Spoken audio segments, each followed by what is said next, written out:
Just look what Plymouth's up to now. Just look what Plymouth's up to now. The Great Plymouth Sale is now. Featuring special savings on specially equipped Fury, Valiant, Barracuda, and Belvedere models. Savings on such extras as white wall tires, vinyl roof, all vinyl interior, and other popular options. All during the Great Plymouth Sale. So for a great deal on specially equipped Plymouth, head for your Plymouth dealer. You'll see, when Plymouth has a sale, it isn't just good, it's great. Just look what Plymouth's up to now.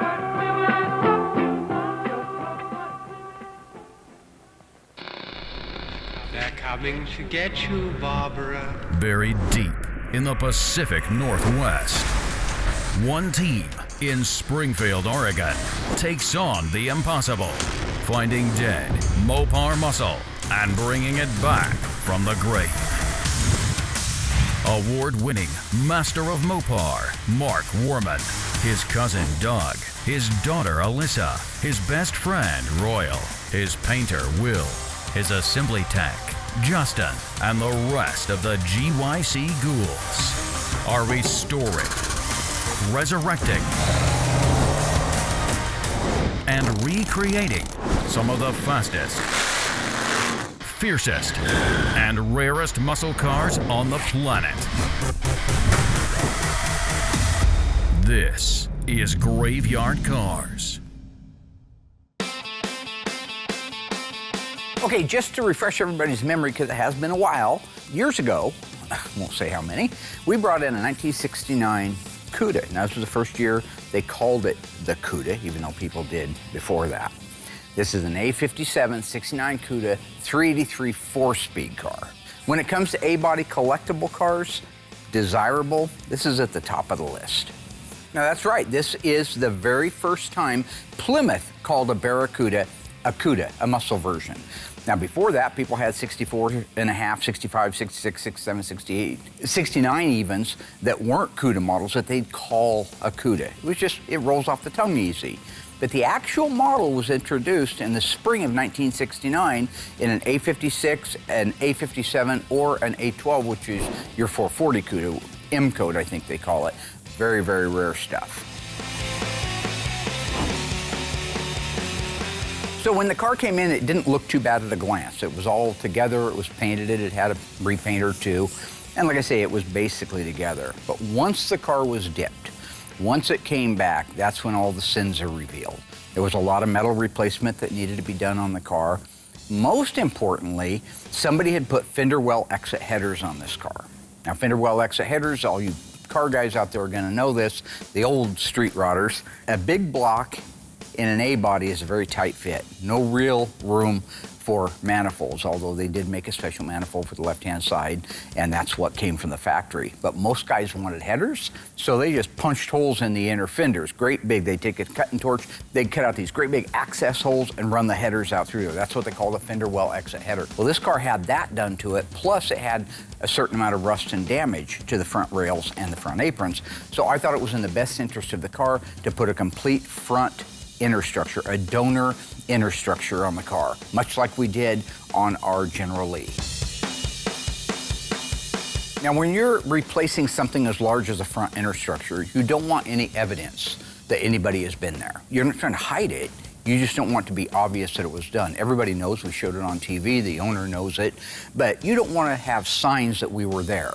So dissecting the original part that's going to be a donor, then dissecting the original one off of there, saving the panels that are supposed to be saved, like the firewall, and putting this panel on, duplicating the spot welds. That in itself is a bit of an art, but that's what we had to do on this car.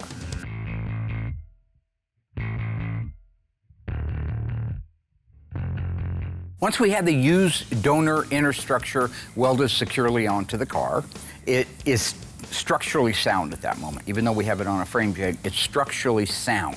We can cut the rest of it apart, those rust panels that need to be replaced. So we did end up replacing the main floor in the car, the under seat pan. Let's see, we did left and right quarter panels, outer wheel houses, trunk floor extensions. I know we did some work on the frame rails. Now, before we can kick this car over to the mud shop, over to Will's area, so they can start smoothing it, I had to give the final sign-off on how the metal fit. I worked with George on this back when George was here. We went over the cars, door gaps, trunk to quarter alignments, areas that were low, do they need to be fixed in metal, or is it something that just needs a skim coat of mud to make look right? Those are the things I had to do before it was ready to go over to Will. Once I did that, I gave it the great big thumbs up, it was done, handed it over to Will, he took it from there. Once all the metal work was done on our Cuda, I got it right out to the mud room so the guys can start doing their body work. It's difficult for blocking because there's no flat spots on the car, minus the hood. There's a lot of round contours between the roof, fenders, quarter panels. It's just not a very straight car. Because they did such a good job on the body work, they got it done quick, right back over to me so we can start priming and blocking it. You know, underneath the hood, when it comes to the engine compartment, it's just like any other Mopar that we do. Tons of nooks, crannies, little areas that you really got to take your time and do that fine sanding.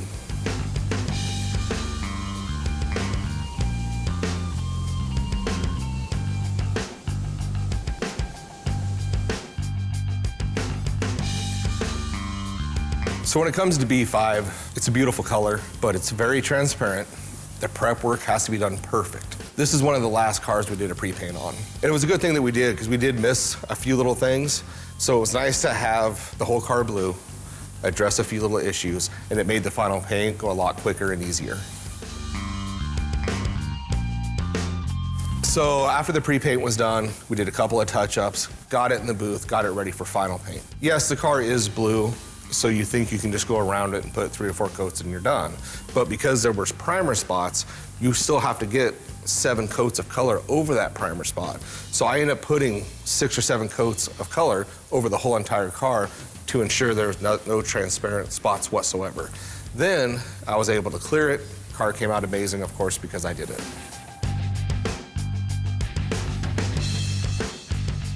Because we haven't done a car like this before, it is cool. The combination, the painted wheels, the color, the stripes, the decals, that aspect that makes it a pretty cool car.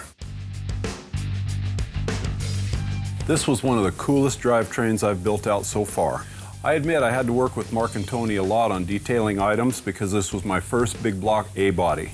But with their help, I managed to get it all built out correctly. Mark and I installed the drivetrain together. It's a pretty straightforward installation for the most part.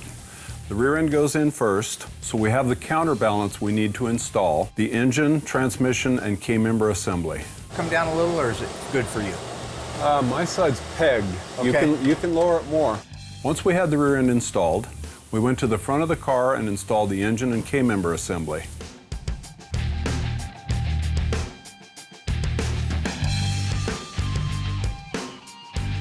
Once we had the K-member bolts tightened in, all we had to do was install the cross member for the transmission and then button up the suspension. And after that, we could lower it down, put the wheels on, and make it a roller. So where our little A57 Cuda is today is all of the body work's done, all of the paint work is done, undercoating is done. We have it as a roller. The drivetrain is installed. Now's the time I get to hand it off to assembly. That's Justin's our lead assembly tech. He'll take over. One of the first things he's going to want to do are the graphics. These are very special graphics, and I'm glad that he's done a lot of this stuff now. I feel very safe in handing that off to him. The sales success of 68 provides conclusive evidence that there is a sizable 1969 market for Charger's exclusive styling identity. Standard Charger engines are the 225 cubic inch 6 and the 318 cubic inch V8. And both the 383 cubic inch 2-barrel and 4-barrel V8 engines are optional on regular Charger models. The standard engine in the 1969 Charger RT is the potent 440 cubic inch Magnum V8. And there's only one step up from there, the 426 Hemi. And the RT Performance Boys will welcome the new 3.55 and 3.91 axle ratios for use with torque flight. And for the 4-speed manual, there's an optional Sure Grip axle with a 3.54 or 4.10 ratio and a 9 3/4 ring gear. And it moves.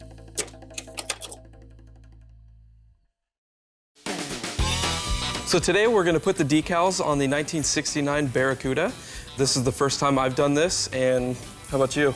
Oh, for sure. For sure? Yeah, On the I'm 69? not trusted to do any decals, really. Oh, unless you it's and with Will? my dad. Now, what Alyssa's talking about here is true. Her and Will galactically screwed up the Phantom Cuda. If you recall, they went through 2 sets of decals, even though I showed them exactly how to do it, and still ruined them. So I pulled their privileges away. Okay, look, I admit it. I messed up the billboard on the 71 Phantom Cuda.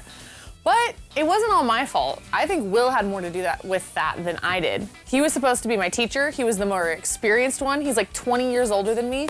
How does that fall on me? Will has never earned his back. That's right, he's not allowed to do graphics, okay? Alyssa, I thought, because she's the fruit of my loin, my seed, there's gotta be some redeemable quality in there. So I worked with her on the 1971 Cuda 343 speed car, one of only one ever made. That was a purple car with white billboards. She did an amazing job. She earned all of her credit back. She earned all of her privileges back at that time. And I think the more of these cars she does, the better off she's gonna be. So yeah, we're going to put the decals on the car and then put the hood scoops in and a couple ornamentation pieces, and then we can move on to other parts of the car. Let's spray this thing down first, clean it up. Do one side at a time, right? Yeah. Okay, sounds good. I want you to cut me loose on my own side, okay? You want to do the other side? No, I do not. No? Okay. No, because if this goes wrong, we're both taking the blame. Okay. Does that sound okay? That's fine. I think it's great that Alyssa wants to continue to learn how to install graphics. You know, I'm super happy to, teach her what I've learned, but in all honesty, I mess up from time to time. I just hope I don't mess these up in front of her, because what kind of teacher would I be? Don't want any contaminants under that decal.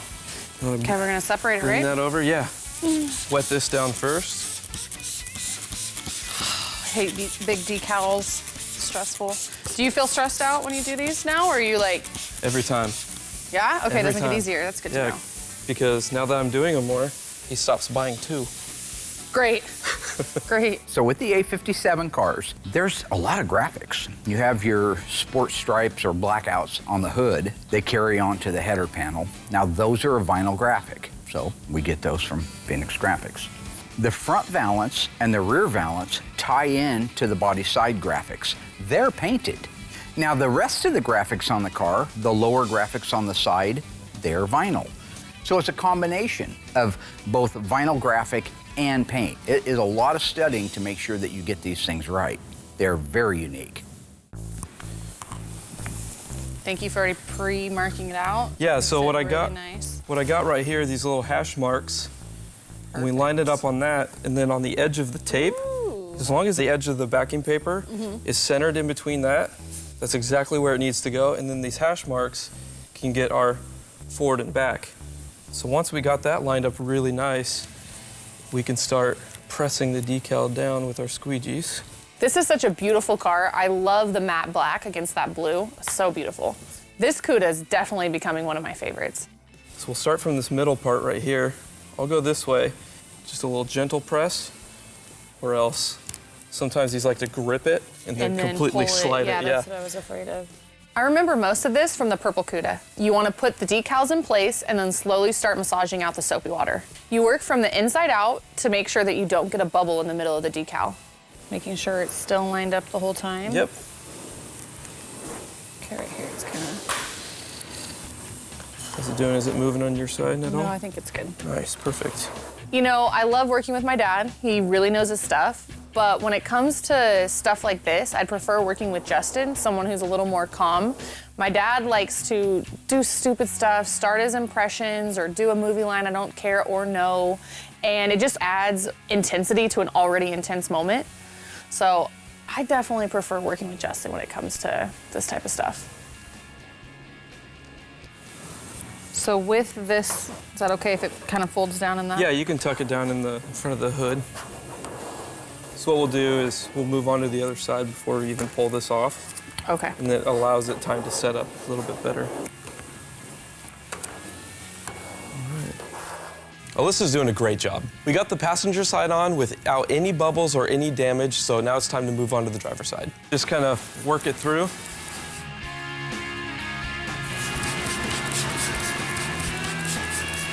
There. Oh. There we go.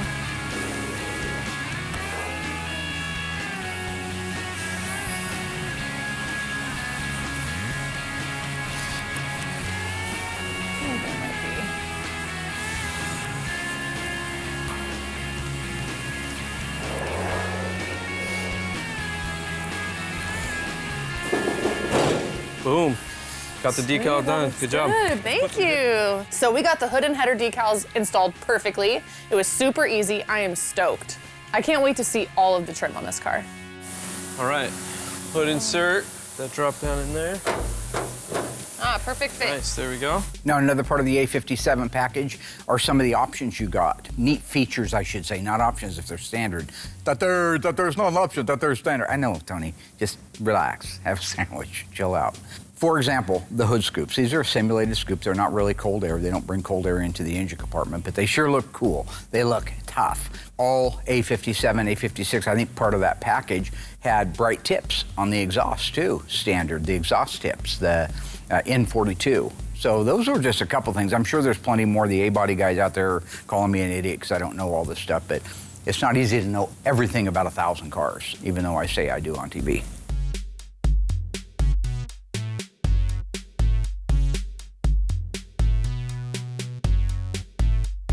There it is, my first A-body graphics set. It was so nice to work with Justin, and it's so rewarding to be able to stand back and look at your finished product. I know the owner is going to love this car. The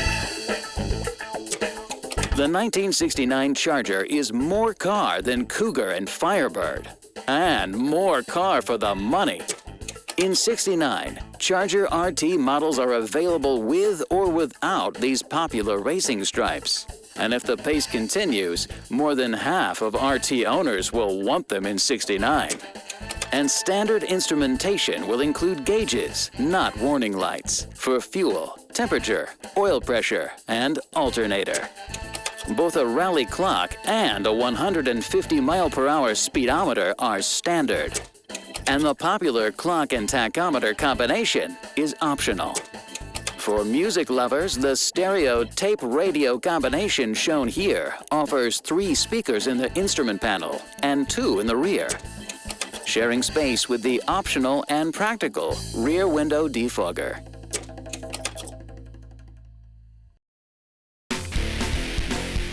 Well, for you A-body fans, this is a great episode, a great week. We are moving our other special A-body car through the shop, the 1971 Demon, Mr. Norm's car. As you recall, we recently finished all the body and paint work on it. Doug just recently finished building out the engine and getting it detailed correctly. We did a little feature on that.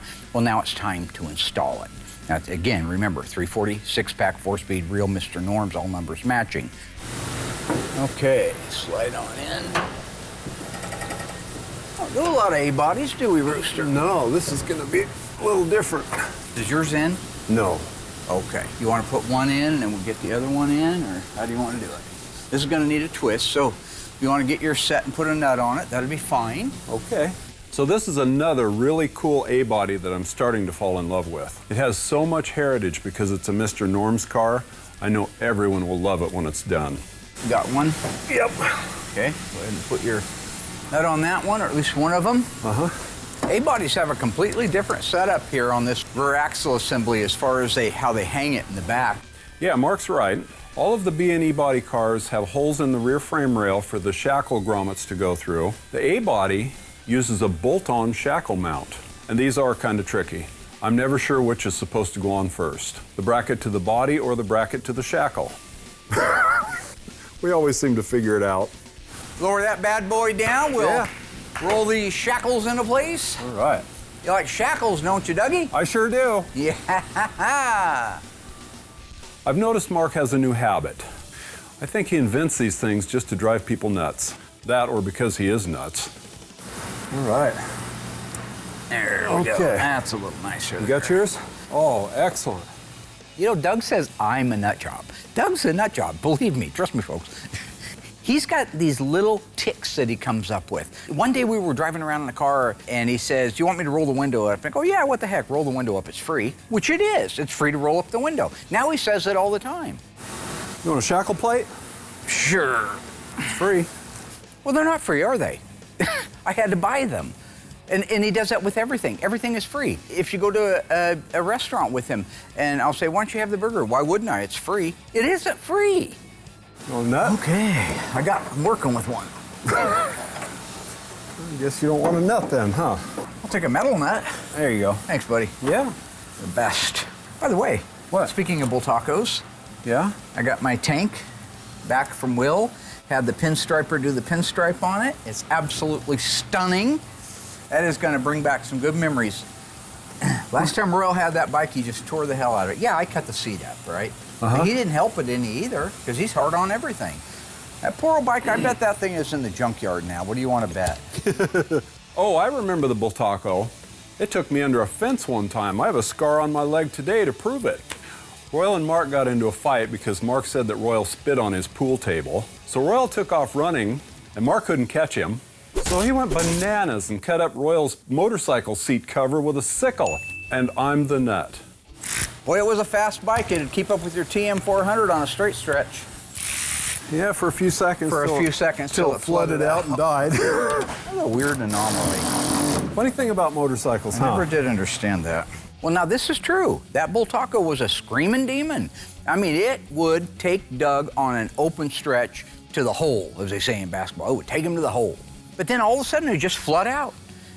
Wide throttle, just dive, flood out, and never run again the rest of the day, maybe until it cooled down. Now, back then, I didn't know what it was. I still don't completely understand it. But I am building a duplicate to that bike now. And it's a beauty. It's graveyard car style 1972 Bultaco 125 Persing, M89. For those of you who are Bultaco fans out there, the Michael 89. All right. Right there? Yeah. You like that? Okay. Let me move this out of our way here. Nobody's upset, are they? Nope. Nobody's upset. Super Tray. Did I tell you I'm changing my name to Super Tray? Yeah, it's exciting. You know, it was Ice Tray for a long time, but then I got to think, why not be Super Tray, right? Because now everybody says, oh, Ice Tray this, Ice Tray, you're so funny. You know, you're the best. But now they can say it about Super Tray. Oh, God, watch out for Super Tray. You know, he don't play. There you go. Super Tray don't play. Let's see how many of you gearheads have been paying attention.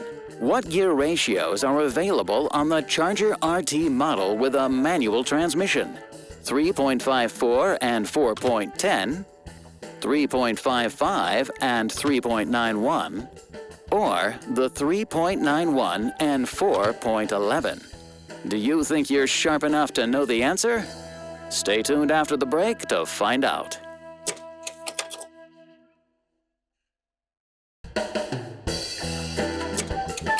Welcome back. Let's see how well you know your gears. What gear ratios are available on the Charger RT model with a manual transmission? 3.54 and 4.10, 3.55 and 3.91, or the 3.91 and 4.11. If you said 3.54 and 4.10, you are correct. And keep considering yourself a true gearhead. The 3.55 and 3.91 ratios were available axle packages behind the TorqueFlite transmission. 4.11 gears were only available in crap box bow tie cars. In addition, an improved shore grip differential features improved traction, particularly under low torque conditions, and quick stopping power disc brakes, a smart option for the high-performance crowd. Other popular features that Charger will continue to offer in 1969 include the low-cost vacuum-operated speed control. And that's why the Charger will continue to be the most beautiful and wanted car of 1969.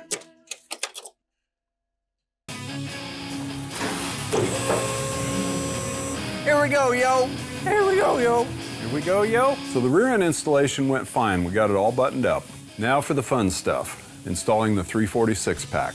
I can't wait to see the Hemi Orange engine against the Rally Red paint and that cool air cleaner. It's going to be great. You're not going to find an easier fit.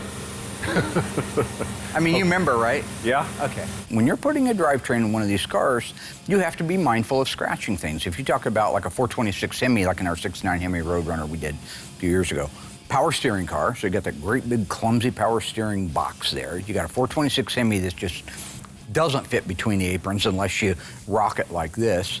And then you come along to our 340 little A-body car.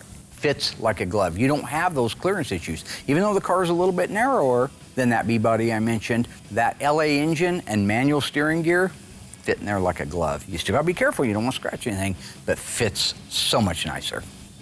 We need to side shift this way. This Mark? way. Oh, I am. Hold it. Okay, so when I knock the car off the lift, that's far enough? That'd be fine. Okay, sounds good, sounds good. The car's moving? Well, yeah, I moved the car with that last shot. It's okay, it's all right, it's okay. Blueberries! Okay, yet another insane thing Mark is doing. He screams blueberries out of nowhere all the time because a guy screamed it in a restaurant one time and Mark thought that was cool.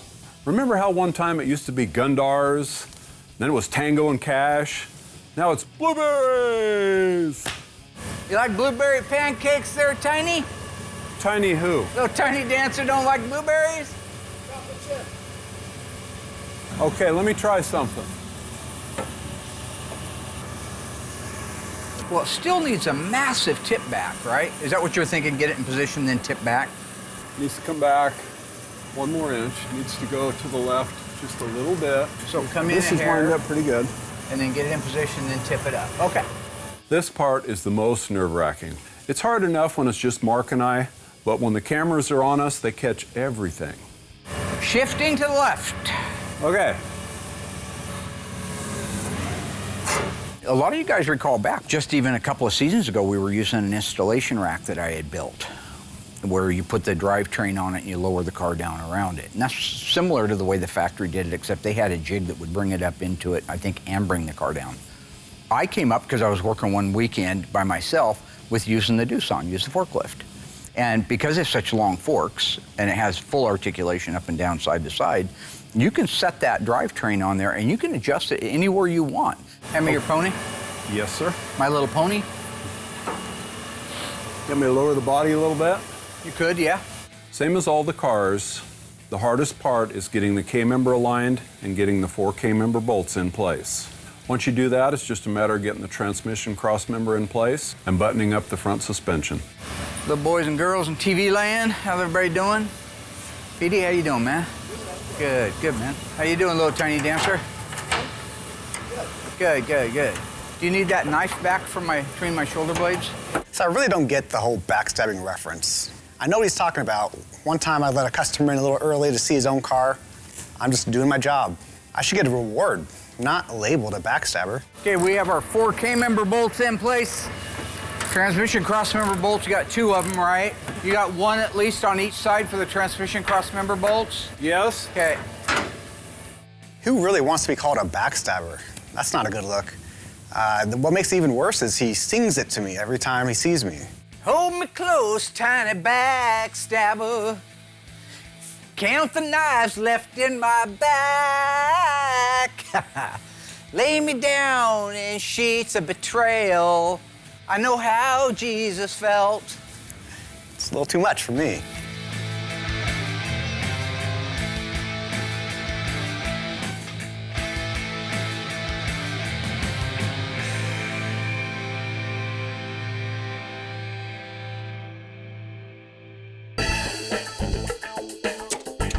The 1969 Charger is a unique, one-of-a-kind masterpiece. It combines beauty, performance, and sheer luxury in one spirited machine. And this eye-catching emblem tells the world that this Charger is something completely new this year, a special edition. The Charger Special Edition is a luxury package that includes genuine leather inserts in sporty tan, blue, green, or black front bucket seats, and a wood grain sports steering wheel. the 1969 Special Edition, where luxury meets style. I started working on making these exhaust manifolds about 6 years ago. That's a long time to wait to get a part done, but I'm a stickler for wanting things to be just right. I will tell you that probably the coolest new part to hit the world of restoration are these exhaust manifolds from Tony. These are the manifolds for you. These are missing. You can't find these. When you do find them on eBay, they're $800 to $1,000 for a set, and you don't know if they're cracked. I've had many exhaust manifolds that looked great, but the passenger manifold would crack out. So even the date. Yep. I mean, you have that date right there, but what if I have a March of 70 build car? We're doing 3 different dates. And they're pairs. Yeah. I got to tell you, that is the most fantastic thing I have seen hit the aftermarket world. Now, OER's been making a lot of neat stuff. They're making those grill assemblies for our 70 Chargers, amongst 1,000 other things. But for us, we're always dying. Every car needs that exhaust manifold. If it's a 383 or a 440, a 70 or 71, it needs that manifold. We're doing August of '69, which is good for the early 1970 model year cars. Yep. We're doing January of '70, which you take care of the last half of the model year. And we're doing August of 1970, which does for the 71 model year. Cover all the 71s, yeah. And then we're doing a 4th set that don't have any dates, and we have some original samples. I've seen it. Yep, that didn't have dates. I've seen 340 ones that way with no date on them. Yeah. Have you seen that? Yeah. This is really the best thing that sandwich-eating New York lunatic has done since I've known him, and I've known him a long time. So in case one of these dates don't fit exactly what you want, you can just have it to be no date, and it can't be wrong. I always tell people if it's not dated, it's not wrong. Yeah, Graveyard Carz is a great test bed for the products I make because they use them right away. Whereas a lot of time customers will be collecting parts for a car they're going to restore, but they may not get to it for a couple years, so you don't get the immediate feedback. And I need that. You know, Mark and I joke around a lot with each other. We bust on each other, but we're buddies. And you know, Mark's a real good guy. Now he's going to just torture me with it like he does everything. I'm saving you. I'm happy to have him as a friend and a business partner. Tony and Graveyard Carz probably goes back about 10 years ago. Go all the way back to when we were working on the 1970 Challenge. That's the first time I met him. But that's not the first time I knew him. I talked to Tony on the phone as far back as like 1988. So he had an ad, I think it was in Hemmings for Mopar parts. I had a 1972 Challenger. It was a 6-cylinder car that I'd put a 440 in, and I wanted to convert it from an automatic to a 4-speed. It was early days, so there was nothing out there reproduction. So I called this number, and of course, you're never gonna forget that voice. Yeah, that there is 72, I know exactly what that there is. You need the 4-speed 340? No, it's got a 440. I thought that was not right. The 1972 Dodge Challenger was introduced with the 340 in the rally package the last year for the 440. That there is 1971. And you remember that. That sticks with you. So when I talked to him on the phone, that there is Tony D'Agostino. So earlier, I was noticing, you got the Pinister, so I don't want to get you in trouble with Chrysler. Oh, no, we paid Chrysler. Okay, all right. Yeah. Well, Pinister right no, there. These are licensed by Mopar. They are. Yep. And I mean, this is so incredible to us. Doug, what's the hardest thing to come up with on a 440 these days? Yeah. Exhaust manifolds. Pretty much. I gotta say, this is incredible. You don't know how long and hard we've looked for these things. Even when we find the correct manifolds, they're usually rusted, pitted, and cracked. It will be so nice to install new manifolds. Well, these are so commonly used for older cars. You might have a distributor, but that's specific. But these are all 7071 big block. You know how I come up with manifolds in the old days? How? I steal it from Darren. Do you remember the episode, buddy? I don't see the joy in reminiscing about something like this. So what's the point of it? It's harmful times. You brought it up, sir. Yeah, I know I brought it up. It's funny. That's my point. I paid Josh to go out and take the manifold off his car. That's funny. It is funny. It was funny back then. It's funny now. You know, everybody wanted to talk about a manifold. Nobody wanted to talk about a manifold. What about that question? Yeah, if I hadn't taken my car out of here, this manifold would have been off mine. Do you have one on your car? Yeah, we're not taking it off. I'm telling you right now, if Tony can't get me one in the next couple of days, I'm taking the one off your car. No, you're not. Yeah, I most certainly am. Hey, buddy. Darren's original exhaust manifold. It's just easier to ask for forgiveness than it is to ask for permission with him. You know what I'm saying? What are you talking about? Naturally, all 69 Charger and Charger RT models are available in the Special Edition.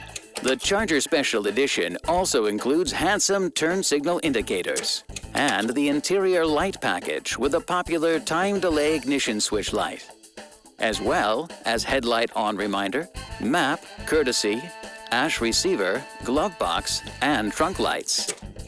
A wood grain instrument panel, bright trimmed brake and accelerator pedals. And wrapping up the Special Edition are these popular deep dish 14-inch wheel covers, with just the right touches of extra luxury to make the captivating new 69 Charger irresistible.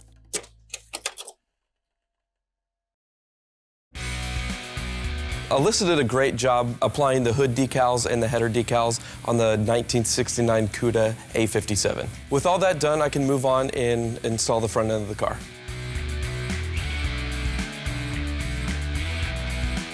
The first thing I install is the Plymouth emblem on the front header panel. And this uses 3 self-cutting nuts on the backside. And you can see why the decal has to go on first before you install some of the stuff on this car.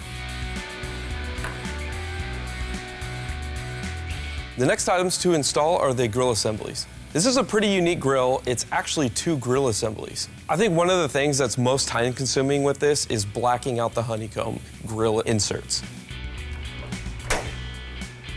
After the grills are finished and installed, I can put the headlight bezels on. This really just finishes off the headlight assembly nicely. In this case, I installed the passenger side first, but it really doesn't matter. And after that, I just installed the driver's side.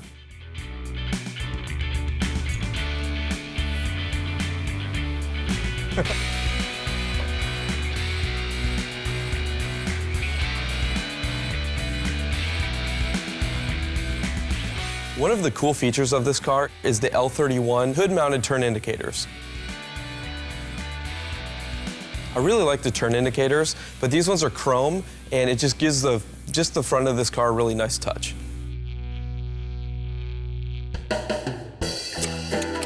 Let's see how many of you have been paying attention. True or false? High bucket seats are standard equipment on the 1969 Special Edition Charger. Do you think you know the answer? Stay tuned after a brief word from our sponsors to find out if you're correct.